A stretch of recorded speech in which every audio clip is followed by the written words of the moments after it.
Bueno, encantado, Franco, de tenerte aquí hoy en el canal de Contracultura de entrevistas.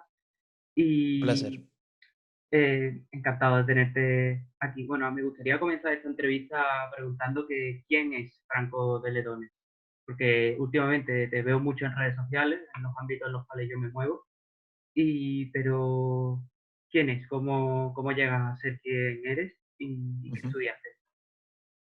Bueno, yo soy argentino, tengo 37 años, vivo en Alemania desde hace bastante, desde el 2010. Antes viví 2 años en España, en Madrid. Y bueno, básicamente lo que hago actualmente es la producción de contenidos audiovisuales, pueden ser podcasts, pueden ser videos, etcétera, orientados más que nada al tema de la educación pública.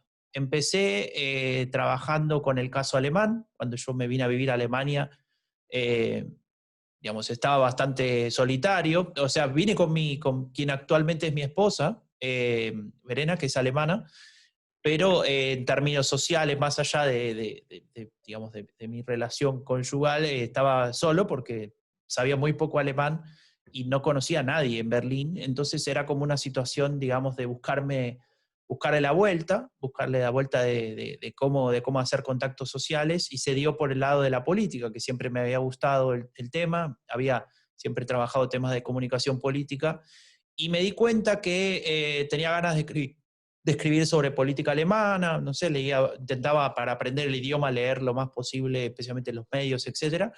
Y dije, che, no hay nada sobre Alemania en español, ¿no? Entonces, bueno, después de pasar una etapa así más de formación, del idioma, etcétera, incluso trabajé un tiempo en la Cámara de Diputados de Berlín, a nivel regional, etcétera. Ahí aprendí mucho alemán. Creo que todo lo que aprendí, más que en los cursos, que están muy bien, también lo aprendí trabajando. Y ahí me lancé con la idea de hacer un blog sobre Alemania, tratando de explicar un poco sobre política alemana, sobre lo que pasaba en ese momento. Era en 2013, la época de la elección de hace, bueno, van a ser 7 años, ¿no? O ya fueron 7 años. Y entonces en ese momento empecé a producir ese tipo de contenidos, de hacer videos, de intentar explicar cosas complicadas de manera lo más sencilla posible. Y con el tiempo eso se transformó en un trabajo. Por un lado, como analista de temas políticos, etcétera, relacionados muchas veces con Alemania, pero eso fue variando. Después también profundizamos sobre eso. Y por otra parte, la producción de contenidos. Y en ese esquema de producción de contenidos, nace un poco la idea de Epidemia Ultra, ¿no? Que es algo que primero fue un libro, que está acá, que se Sí, publicó el año pasado, en 2019, que es un libro que es prepandémico. Entonces el nombre no tiene nada de clickbait, digamos. Y cuando publiqué ese libro, que trata, conjunto con Andreu Jerez, ¿no? Somos coordinadores de muchos otros autores. Alguien me dijo, deberías hacer un podcast explicando país por país, como hiciste en el libro. Y en ese momento empecé a investigar el tema de los podcasts, hice algunos, y después, bueno, me lancé con la idea de Epidemia Ultra. Y ahí, bueno, ahí estamos, de alguna manera armando un proyecto que va más allá de los podcasts. Después tal vez te cuento algo más, pero básicamente lo que yo ahora hago es producir contenidos y dedicarme el mayor tiempo que puedo, dentro de lo que me sobra, a ese proyecto de Epidemia Ultra. porque también trabajas en la universidad o no es que no sé, eras doctor en comunicación, entonces no sé si di por Sí. sentado que trabajabas en una universidad también o... No, mira, yo trabajé durante un tiempo en la Universidad Autónoma de Madrid, que es donde hice mi máster en democracia y gobierno, donde aprendí muchísimo de ciencia política. Yo había estudiado comunicación en Argentina, ahí estudié, digamos, ciencia política, y trabajé en la universidad como asistente de investigación, etcétera. Había trabajado un poco también en Argentina, en ese área. Y cuando yo llego a Alemania, entre esas otras cosas que te contaba de la política, etcétera, también obviamente mantenía el contacto con la academia, y hice un buen contacto con una profesora que se llama Barbara Fetch, de la Universidad Libre de Berlín, y le propuse como hacer, digamos, lo que se llama un doctorado externo, que es básicamente, digamos, adquirir el título de doctor a través de una tesis de doctoral, obviamente, pero sin ser parte de la estructura, digamos, de la universidad. y a ella le pareció, bueno, primero me dijo, lógicamente, bueno, mándeme un proyecto, dígame de qué se trata, a ver si me Interesante. interesa, ¿no? Obviamente. Lo cual fue algo que para escribir esas 5 hojas trabajé más que nunca en mi vida, porque eran en alemán. Eh, Había decidido no hacerlo en inglés, quería hacerlo en alemán, y bueno, como soy muy cabeza dura, estuve ahí trabajando como una bestia para escribir esas 5 hojitas, y dieron resultado porque a la profe Fetch le gustó, y me dijo, bueno, adelante, vamos a trabajar en eso, y empecé a ir a los coloquios, digamos, siempre participando, etcétera. Y en el 2018, creo que fue, en febrero, la defendí exitosamente, me fue bien, y bueno, por eso soy doctor en comunicación por la Universidad Libre de Berlín. De hecho, en ese momento la profe me ofreció trabajar ahí, me dijo, ¿no querés hacer un postdoc acá? Y en ese momento exactamente habíamos decidido con mi familia mudarnos a Baviera, y no me interesaba tampoco tanto el tema de quedarme en la academia, por, no sé, quería explorar otros lados, había ya empezado desde hacía tiempo con esto que te decía, de la producción de contenidos y de dar conferencias y de dar, digamos, de hacer análisis para fundaciones, etcétera. Me parecía, me motivaba mucho más en ese momento, y por eso ahí de alguna manera me despedí de la vida académica en el sentido más estricto, pero me parece que es una actividad fundamental, ¿no? Es decir, mi despedida es mi punto de vista, digamos, de hacerla yo como parte de mi carrera, pero claro que, como lo ves en Epidemia Ultras, yo creo que es un elemento fundamental todo lo que hacen, todo lo que investigan, todo lo que trabajan los académicos, y eso, el objetivo mío es transmitirlo tal vez a otras audiencias para que sirva más todavía, ¿no? Porque según lo que, vamos, lo que me has ido contando, parece que tu interés por el estudio de la derecha radical es de hace unos años hacia acá, ¿no? Supongo que desde que empezaste a estar en Alemania o desde los últimos años, a lo mejor también que Alternativa por Alemania a lo mejor creció en las encuestas. Entonces, supongo Claro, que sí, va por ahí la cosa, va por ahí. O sea, como te decía antes, yo trabajaba en el, digamos, en el tema de la política alemana, ¿no? Explicando un poco de cómo se funciona, de qué se trata, los partidos, etcétera.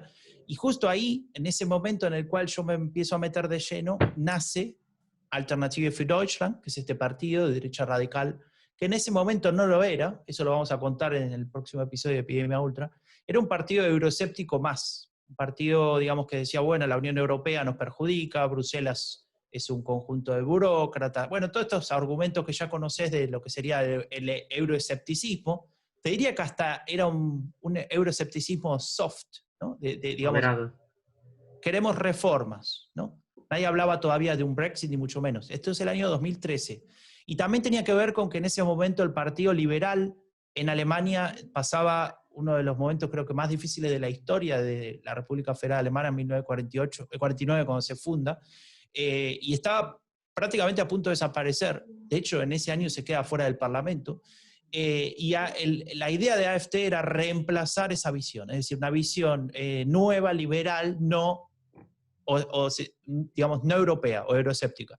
Entonces aparece este partido, y cuando aparece este partido, lo que a mí me empieza a llamar la atención es que se observan en su discurso determinadas palabras, líneas, elementos que no había en la política alemana, ¿no? Que tienen que ver con posiciones medio nacionalistas, con posiciones, digamos, que se le podrían adjudicar a cualquier partido marginal de extrema derecha que existen en Alemania y que existían antes de AfD, pero que estaban marginados. O sea, esos partidos podían sacar con toda la furia un 3-4%. En algún momento alguno llegó a entrar a algún parlamento regional sacando el 5,001, pero en realidad partidos testimoniales completamente y, digamos, relacionados a algo que en Alemania la inmensa gran mayoría nunca iba a votar.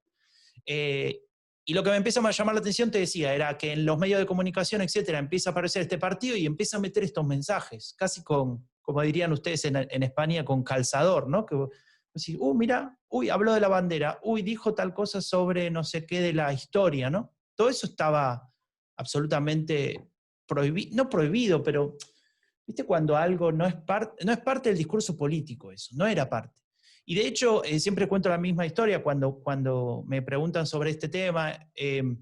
Cuando yo me fui por primera vez a Alemania con mi mujer, que era el año 2007, estábamos cenando y después de la cena venía el postre, y el postre era como una especie de bombones de chocolate, medio grandes así, que adentro tenían crema, y mi mujer me dice, ¿querés uno? Tomá, se llaman Morgenkopf, que significa cabeza de negro, o Morgenkuss, que significa beso de negro. Entonces la madre le dice, pero ¿cómo vas a decir que se llama beso de negro? No, no se llama más así. El nombre actual es beso de chocolate, ¿no? O sea, no podés decir negakus, ¿viste la expresión racista, digamos?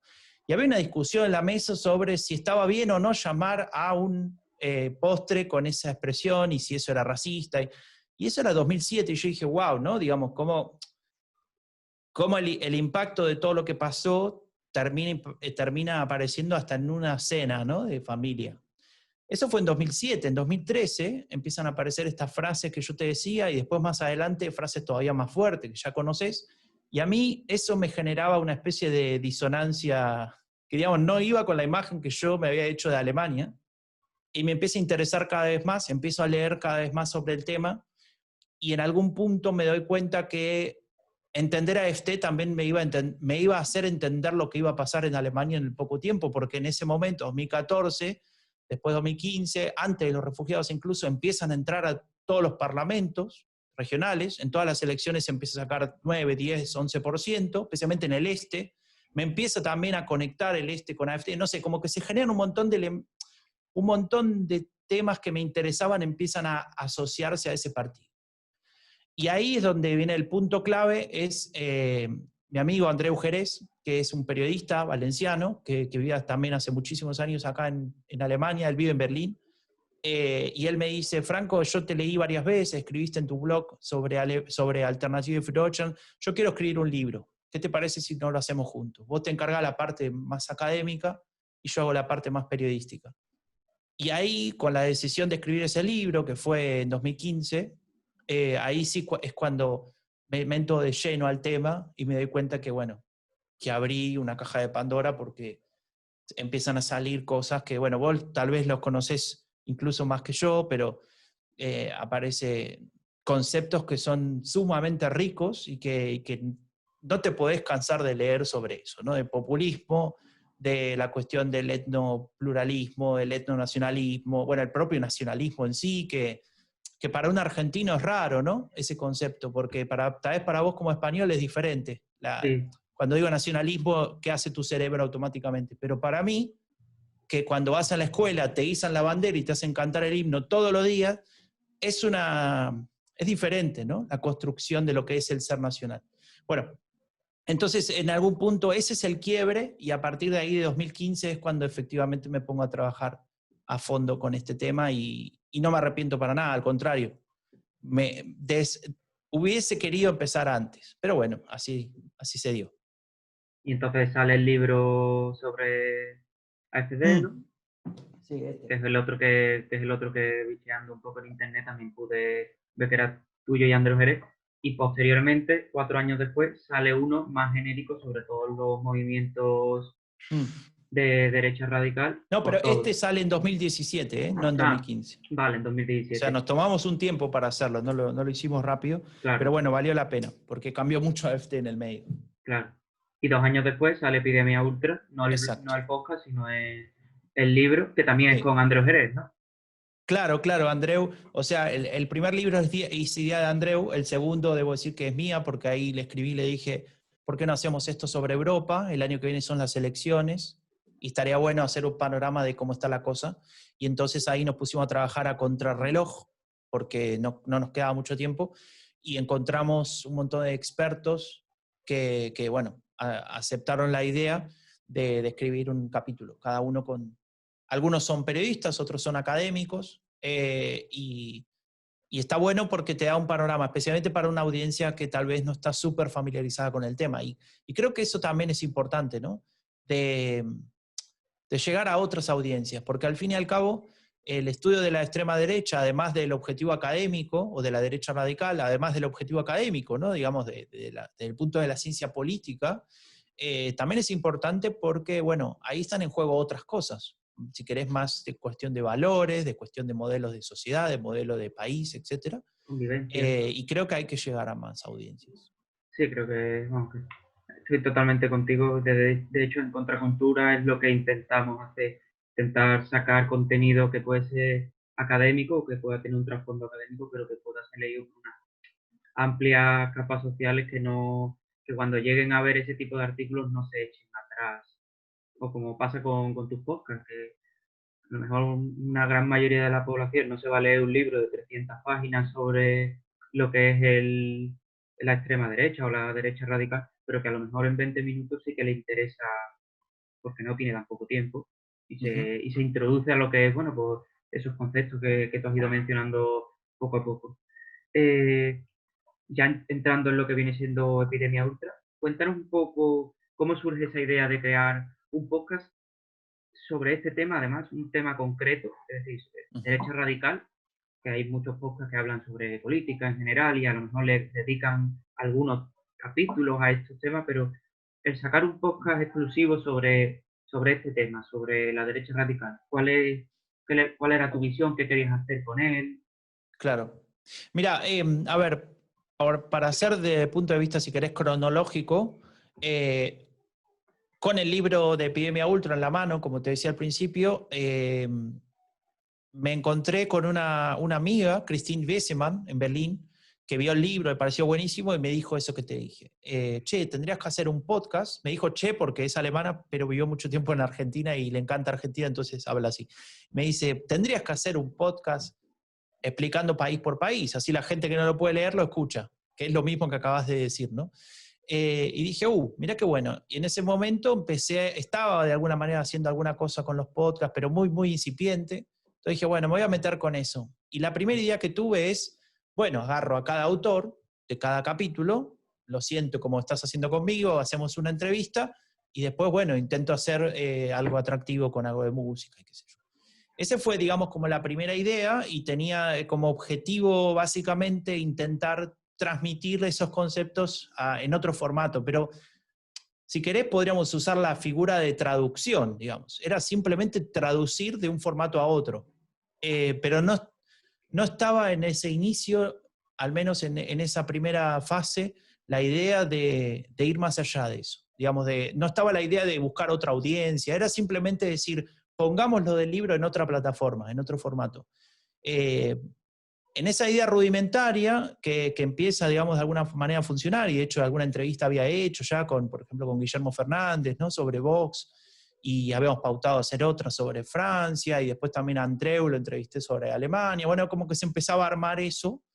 eh, Apareció la idea de hacerlo con alguna plataforma un poco más grande, es decir, no mandarme a hacer un podcast y ponerlo en mi Twitter y que lo vean mi mamá, mi Sí. papá y 2 o 3 amigos, sino que apareció Anfibia, que es una revista argentina que de alguna manera tiene también un cierto cruce entre la academia y una audiencia un poco más amplia de la Universidad Nacional de San Martín, y que ellos también producían podcast, y por un contacto de alguna charla que di en Argentina en su momento con Mario Greco, que es un profe de ahí de la Universidad de San Martín, me dice, ¿por qué no hablas con la gente de Anfibia Podcast?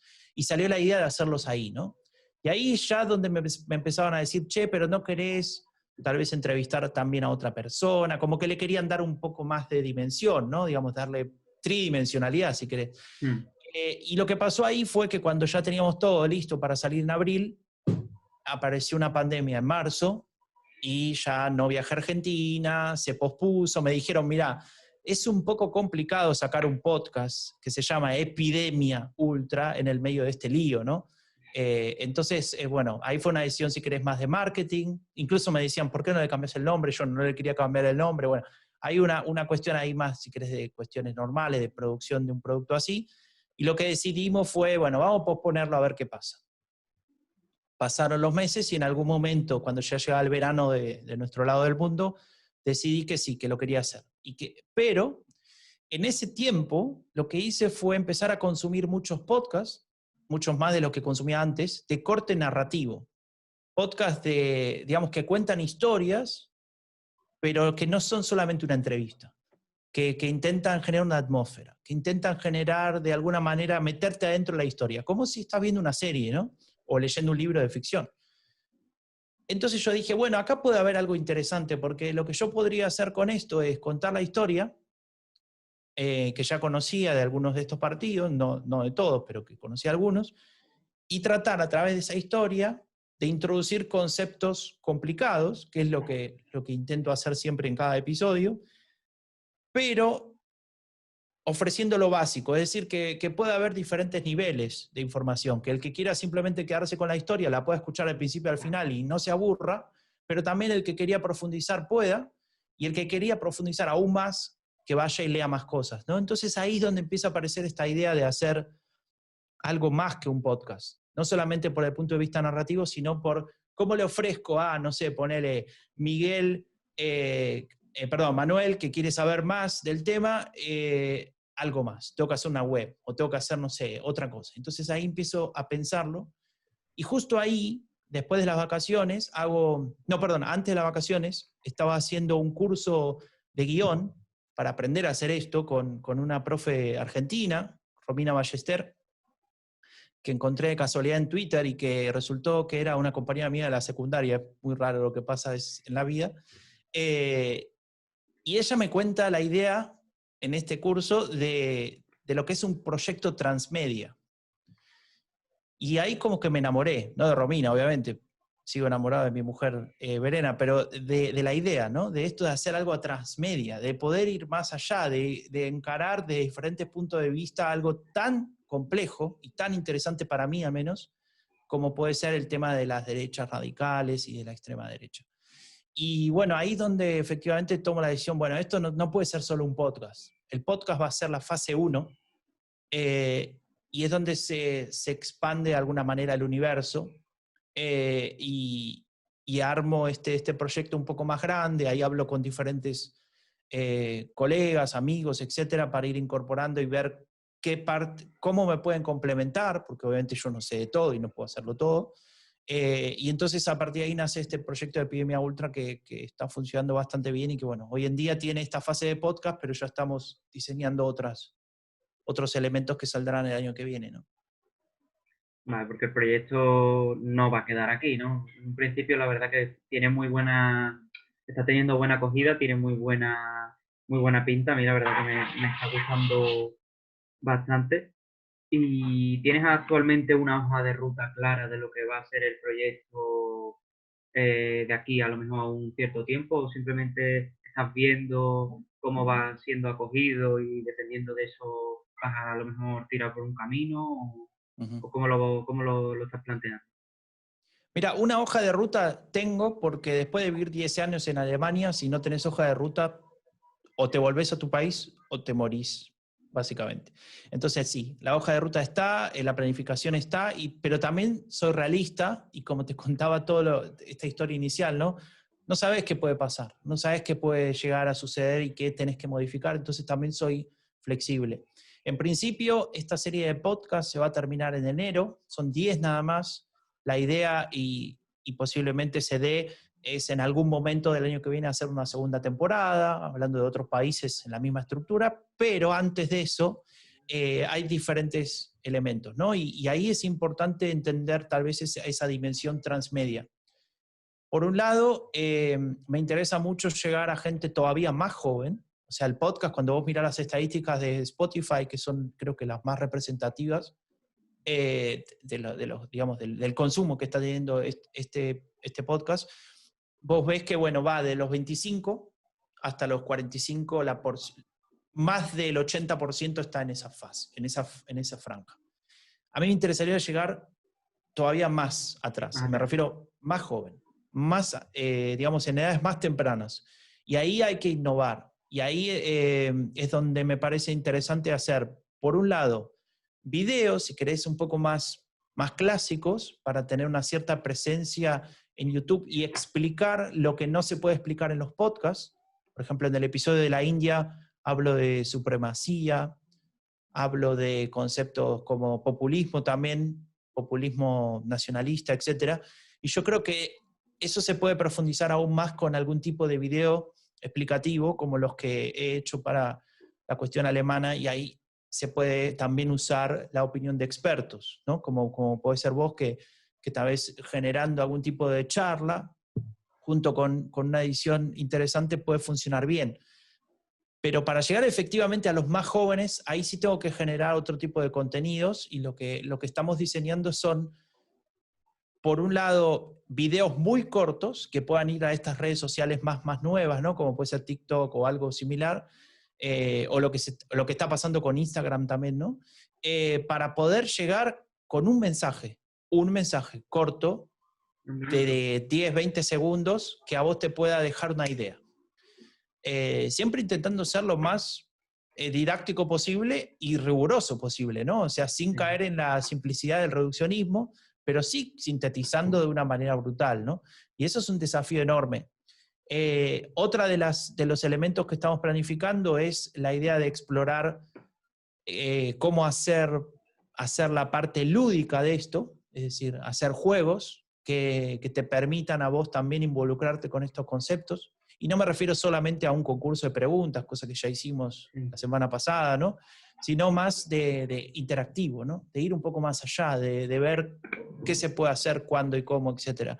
Y son, digamos, elementos que lo que harían es ampliar mucho más este universo y salirnos de lo que sería lo tradicional, que sería hacer videos o hacer podcasts o hacer imágenes. Y sobre las imágenes, y esa es la fase que viene, me interesa mucho generar contenido muy claro y muy conciso también en términos del uso de estos conceptos que son tan importantes, ¿no? De poder manejarlo de manera más clara. Por ejemplo, hay un concepto que es muy importante para entender este fenómeno, que es el concepto de nativismo. De hecho, Casmure, que es uno de los autores más importantes, dice que es imposible entender la derecha radical sin Sí. analizar esto, ¿no?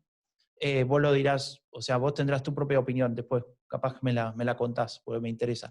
Pero digamos, el elemento de nativismo, cuando vos lo decís, qué sé yo hace 2 o 3 años, cuando me decías nativismo, no sé en qué pensaban, ¿viste? En un pueblo originario, qué sé yo, Nueva Zelanda. Es un Sí, concepto así sí. que te puede disparar muchas ideas, entonces a mí me importa mucho que ese tipo de conceptos que son tan importantes se puedan bajar a la realidad. Se pueda explicar que esto tiene que ver con una sociedad homogénea, donde hay algo puro, Equitativo. algo impuro, donde se discrimina, etcétera, donde hay intolerancia. Bueno, ¿cómo hacer para mostrar eso en una gráfica lo suficientemente clara como para que no haya que analizar datos, como para que quede claro, digamos? Y creo que hay bastantes ejemplos interesantes. En la Universidad de Oslo, por ejemplo, hay un centro sobre estudio de derecha radical que hicieron una especie de manual con conceptos fundamentales que es una maravilla, pero que está en inglés. Entonces, tal vez un buen aporte sería tomar elementos importantes de ese tipo de trabajos, digamos, traducirlos al español y poder transmitirlo en formatos donde vos puedas tener como una especie, viste, como cartillas, ¿no? Digamos, donde puedas buscar rápido y decir, es esto. Y cuando vos puedas, o cuando vos estés escuchando el discurso político de tal o cual dirigente, que la relación mental sea con eso, a causa del impacto gráfico, ¿no? Así que bueno, en resumen, lo que estamos explorando sería profundizar en lo audiovisual, eventualmente expandir los podcasts el año que viene con una segunda temporada y avanzar en lo que sería lo gráfico de alto impacto y irnos por otras ramas de lo interactivo para poder llegar a los más jóvenes. Sí, no, la verdad que el proyecto tiene muy, vamos, la verdad me está encantando. Tuve suerte de ver el primer episodio, nada más salió, supongo que alguien al cual yo seguía me lo mandó y la verdad que no me he perdido ningún capítulo y espero que sigan habiendo más. Pensé que iban a salir más episodios, así que espero que la segunda temporada que también salga fuerte, la verdad, porque además este último capítulo que habéis subido sobre India demuestra también mucho la falta de perspectiva que tenemos a lo mejor mucho en Europa, bueno, y también de autoflagelamiento, de que pensar de que los movimientos de derecha radical son exclusivamente europeos, cuando también, bueno, también existen en Estados Unidos, que bueno, que es el Ujú. mundo lo que podríamos llamar mundo occidental, pero que también yendo a Turquía o yendo a India o otros países o Rusia, que podría ser también catalogada como europea, pero también como asiática, tienen movimientos de extrema derecha o de derecha radical que también son muy potentes y muchas veces eso, perdemos un poco la perspectiva y este último capítulo siempre ayuda a mantener un poco los pies en el suelo sobre que, bueno, que hay en otros países que los vemos como, bueno, directamente ni los percibimos, ¿no? Ni sabemos que existe cómo es Sí, la sí, política en esos países y que existen partidos de derecha radical y además que son muy potentes, como es el caso sí, del caso de totalmente, Indio. Eh, totalmente.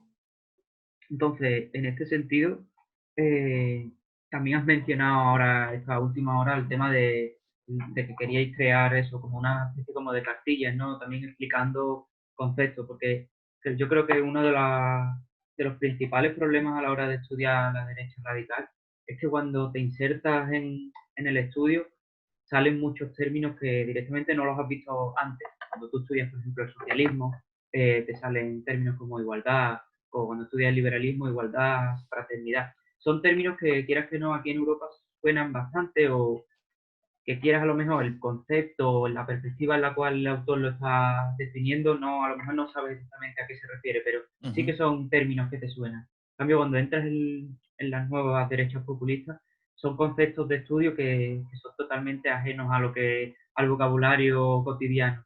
Por ejemplo, estado del bienestar chauvinista o, bueno, chauvinist welfare state, etnopopulismo, etnonacionalismo, nativismo, que cuando yo escuché la primera vez nativismo, además estaba leyendo en inglés, me sonaba eso, a pueblos nativos de Estados Unidos y Ujú. tuve que luego irme a internet simplemente a buscar qué era eso de nativismo, porque a mí no me sonaba y pensaba en aquel momento que yo tenía algo de idea sobre estos temas. Estoy hablando a lo mejor hace 2 años o 3 años atrás. Sí. En tus podcasts también se ve mucha influencia de Cass Moodle. Yo he leído, intento leer siempre que puedo los artículos y ahora mismo me hallo leyendo un par de libros de este profesor y se nota un poco la influencia de Moodle. ¿Lo conoces personalmente o simplemente has hablado con él de forma electrónica o de dónde nace tu interés por este autor holandés? Mira, lo conozco a través del diario The Guardian, un buen amigo mío que es inglés, Simon McMahon, que sabe mucho de temas migración, de hecho trabajó mucho tiempo en la universidad, ahora trabaja en la Unión Europea, en Varese, en Italia. Él un día, no sé, en relación a qué, por un tema obviamente de análisis de derechas y qué sé yo, me lo manda, que era un artículo de Cas Mure, la verdad que no me acuerdo más cuál era, pero me pareció súper interesante lo que estaba explicando. Tenía que ver con Donald Trump, si no me equivoco. Sí. Y entonces pareció súper interesante y decía abajo, autor del libro, no me acuerdo cuál era. No era el que salió ahora Far Right Today el del año pasado, sino era algún anterior. Y lo busqué, ¿viste? Y me pareció súper interesante. Y después, leyendo sobre diferentes cuestiones o aspectos de este estudio, empecé a dar con él cada vez más seguido, ¿no? Obviamente que ahí es cuando tu cerebro, no es que él apareció por una cuestión mágica, sino porque tu cerebro sabe que existe ese nombre y lo ve, ¿no? Básicamente. Es como cuando estás triste porque te peleaste con tu novia y todas las canciones son de amor. No, hay muchas canciones de amor siempre. Lo que pasa es que ahora estás triste y las ves más Y que las antes, o las relaciones. escuchas más que antes. Entonces, claro, empieza a aparecer Cass Moodle y dije, bueno, vamos a tener que leer a Cass Moodle porque se ve que es importante. Y entonces, claro, cuando lo empiezo a leer me doy cuenta que, y eso es una opinión más personal, es el tipo que mejor explica esto, o al menos el que te lo hace más accesible. Después, claro, él se apoya en otros autores, él no inventa todo, o casi nada de lo que escribe, como hacemos todos, ¿no? Que vamos citando, Sí. etcétera. Pero claro, él lo puede estructurar de una manera que, desde mi punto de vista, es tan accesible que ayuda a entenderlo, al fenómeno. Y a partir de ahí, claro, se convierte de alguna manera en autor, digamos, los libros de él de cabecera para mí. Obviamente que tiene otras definiciones que compiten con las de él, ¿no? Especialmente, por ejemplo, la de populismo. Bueno, de derecha radical también, pero digo, populismo es la que tengo ahora más fresca. Hay un libro muy bueno que se llama El Handbook de Populismo de Oxford. No sé si lo conocen. Si no lo No, conocen, ese pídanlo en no la lo biblioteca, conozco. es buenísimo. Y los 3 primeros capítulos de este libro son 3 definiciones de populismo. Una por Ostigui, que es un profe también muy bueno, que la definición está muy, muy interesante. El otro es la definición más clásica de populismo en términos de política, de estrategia política, que es Kurt Weiland, y el tercero es Cas Mure, que él presenta el approach ideacional o ideológico. Y claro, ahí me doy cuenta de, comparando, digamos, las diferentes visiones, qué sé yo, que ese es una forma de entender lo que me parecía muy accesible y que me ayudaba a mí a entender más. Es decir, es como una especie de llave que me abrió una puerta más grande. Obviamente que no es el único que leo y no es lo único, digamos, lo único que es bueno, pero sí que a través de él yo puedo acceder a otros textos que tal vez me hubiese costado mucho más entrar. Y con respecto a si lo conozco, no. La verdad es que en persona no lo conozco, pero como soy muy cara dura, como hice alguna vez con esta profe de Alemania, con la que hice el doctorado, a Bárbara Fetch, que le escribí, yo quiero escribir un doctorado con usted, y me dijo, bueno, véngame a ver, y de ahí salió todo, sin más que eso. Bueno, acá hice lo mismo. Le escribí, le dije, yo estoy haciendo este proyecto que se llama así, así, y me gustaría saber si usted no tiene ganas de recomendar algunos libros para todos los que quieran leer más. Y al principio creo que pasaron 3, 4 días, no me respondió y dije, bueno, esto fue directamente al spam o lo vi así, dijo, ¿quién es? Y me borró, ¿no? Imagínate, el tipo está dando entrevistas, trabajando todo el tiempo. Y no, a los 3, 4 días me responde diciendo, disculpa, que no te puedo responder antes, tenía mucho trabajo, no sé, típico mail que me puede escribir un amigo, ¿no? Disculpa que no te respondí. Y me dice, sí, con gusto, te lo mando el fin de semana, y el fin de semana tiene una lista con los libros, y me deseó mucho éxito y qué sé yo, que cualquier cosa que lo escriba de vuelta, etcétera. Así que tal vez es el inicio de algo, un contacto más estrecho, quién sabe. Pero ya que, digamos, esto lo ve gente que le interesa estos temas, qué sé yo, no tengan miedo de escribir, de mandar mails a la gente consagrada, digamos, porque uno se puede llevar sorpresas y puede salir, digamos, ganar mucho en eso, ¿no? Y no cuesta nada. Así que si tienen algún autor, alguna persona que ustedes consideren me gustaría estar en contacto, bueno, escríbanle. Total, lo peor que les puede pasar es que no les respondan el mail y no pasa nada. Pues yo, si quieres, la verdad, me gustaría ir dejándolo por aquí. La verdad que ha sido un muy buen acercamiento a lo que viene siendo Epidemia Ultra, también, bueno, a tu persona, Franco. La verdad que me llevo una muy buena impresión de ti y que se te ve una persona muy cercana. Y la verdad que voy a seguir muy atento a tus proyectos, ya no solo a Epidemia Ultra, sino que seguiré mirando, bueno, si sacas libros o si escribes algún artículo donde sea. Yo ya te sigo por Twitter y poco a poco pues estaré pendiente. A los seguidores de Contracultura, tanto del blog como de nuestro Twitter, os recomiendo encarecidamente que sigáis a Franco y también a la cuenta de Twitter y de Spotify de Epidemia Ultra, para que estéis muy atentos a lo que está sacando, porque la verdad que es del poco contenido existente sobre derecha radical que existe en español, netamente en español, y yo la verdad estoy aprendiendo muchísimo gracias a ti, y seguramente que mucha gente también pueda aprender gracias a estos contenidos que estás sacando. Así que yo me despido de ti y ya vamos hablando poco a poco, ¿vale, Franco? Sí, Manuel, déjame decir que te agradezco mucho por la invitación. En la medida que puedo intento colaborar en todas estas iniciativas y espero que las y los seguidores de Contracultura también les haya parecido interesante, y nada, te agradezco mucho y cualquier cosa en el futuro seguimos hablando. Venga, adiós, Franco. Muchas Chao, un gracias. abrazo. Gracias a vos.